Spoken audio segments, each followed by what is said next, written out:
ارشد شریف کا بار بار قتل۔ ارشد شریف پہلی دفعہ قتل نہیں ہوا، ارشد شریف پہلے بھی کئی دفعہ قتل ہو چکا ہے۔ سوال یہ ہے کہ ارشد شریف بار بار قتل ہو جاتا ہے لیکن قاتل گرفتار کیوں نہیں ہوتے؟ پاکستان کا شمار دنیا کے ان 10 ممالک میں ہوتا ہے جو صحافیوں کے لیے انتہائی خطرناک سمجھے جاتے ہیں۔ پاکستان میں صحافیوں کو گالی دینا اور گولی مارنا بہت آسان ہے۔ یہ دنیا کا واحد ملک ہے جہاں بڑے بڑے سیاستدان صحافیوں کا نام لے کر انہیں لفافہ قرار دیتے ہیں اور کوئی ثبوت بھی پیش کرنا گوارا نہیں کرتے۔ اس ملک میں طاقتور لوگوں کی مرضی کے خلاف سچ لکھنے والے صحافیوں کو صرف طاقتوروں سے نہیں بلکہ ان کے پروردہ صحافیوں سے بھی خطرہ رہتا ہے، جنہوں نے اہل صحافت کے اتحاد کو پارا کر کے آزادی صحافت کے دشمنوں کو اتنا بے باک کر دیا ہے کہ وہ جب چاہیں کسی صحافی کو غدار قرار دے ڈالتے ہیں اور جب چاہیں کسی صحافی کو گولی مار دیتے ہیں۔ آزادی صحافت کے لیے خطرات میں اضافے کی ایک وجہ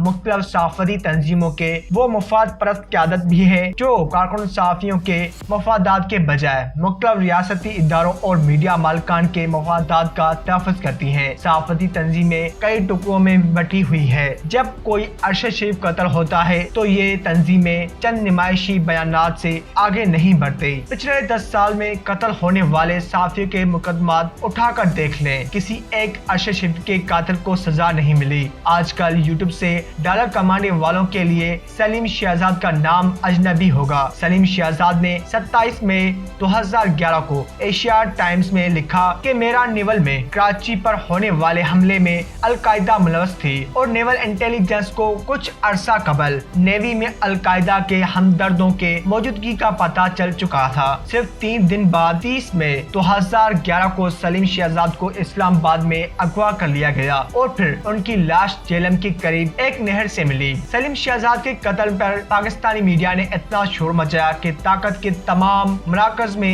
کھلبلی مچ گئی۔ مجھے یاد ہے کہ کئی دن تک ہم بہت سے اینکر پارلیمنٹ ہاؤس کے سامنے ایک لائن میں اپنے کیمرے کھڑے کر دیتے تھے۔ بیک وقت مختلف ٹی وی چینل سلیم شہزاد کے قتل کے خلاف پروگرام کرتی اور وقفے کے دوران اپنے مہمانوں کا تبادلہ بھی کر لیتی۔ پیپلز پارٹی کی حکومت نے ان دنوں جیو نیوز کا بائیکاٹ کر رکھا تھا اور اگر پیپلز پارٹی کا کوئی رہنما جیو نیوز پر آ کر سلیم شہزاد کے قتل کی مذمت کرتا تو پارٹی قیادت باقاعدہ ناراضگی کا اظہار کرتی۔ ارشد شریف ان دنوں دنیا نیوز سے وابستہ تھے اور سلیم شہزاد کے قتل کے خلاف ہونے والے مظاہروں میں باقاعدگی سے شرکت کرتے۔ سلیم شہزاد کے قتل کے تحقیقات کے لیے سپریم کورٹ کے جج ثاقب نثار کی سربراہی میں ایک کمیشن بنا۔ اس کمیشن میں کئی صحافی پیش ہوئے اور ہم نے ممکنہ فائلوں کی نشاندہی کی۔ کمیشن کی رپورٹ آئی تو اس میں آئیں بائیں شائیں کے سوا کچھ نہ تھا۔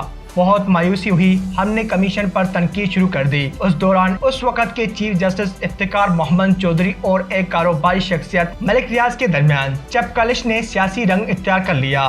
عمران خان جیو نیوز پر کیپٹل ٹاک میں آئے اور چیف جسٹس کے حمایت کا اعلان کر دیا۔ انہی دنوں 2012 میں سوشل میڈیا پر بڑی منظم انداز میں ایک جھوٹ پھیلایا گیا جس میں کہا گیا کہ مبشر لقمان، ڈاکٹر شاہد مسعود، نجم سیٹھی، کامران خان، حسن نثار، مہر بخاری، ارشد شریف، مظہر عباس، نصرت جاوید، سہیل وڑائچ، آفتاب اقبال، آسمان شیرازی، ثنا بچہ، جاوید چودھری، ماروی سرمد، منیب فاروق، مشتاق منہاس اور حامد میر نے ملک ریاض سے نقد رقم اور پلاٹ لیے ہیں۔ اس سلسلے میں کچھ جعلی بینک اکاؤنٹس نمبر بھی دکھائے گئے۔ اس فہرست میں کئی ٹی وی چینلز اور اخبار کے مالک کا نام نہیں تھا۔ زیادہ تر وہ صحافی تھے جنہوں نے سلیم شہزاد کے قتل کے خلاف بھرپور آواز اٹھائی تھی۔ کراچی کے ایک انگریزی جریدے نیوز لینڈ نے اس جھوٹ کو اپنے ٹائٹل اسٹوری بنا دیا۔ چانچہ میں نے مظہر عباس کے ساتھ مشورہ کیا اور ایک درخواست تیار کی جس میں میں نے اپنے سمیت فہرست میں موجود تمام صحافیوں کے احتساب کا مطالبہ کیا۔ افسر عالم نے بھی ایک درخواست تیار کر رکھی تھی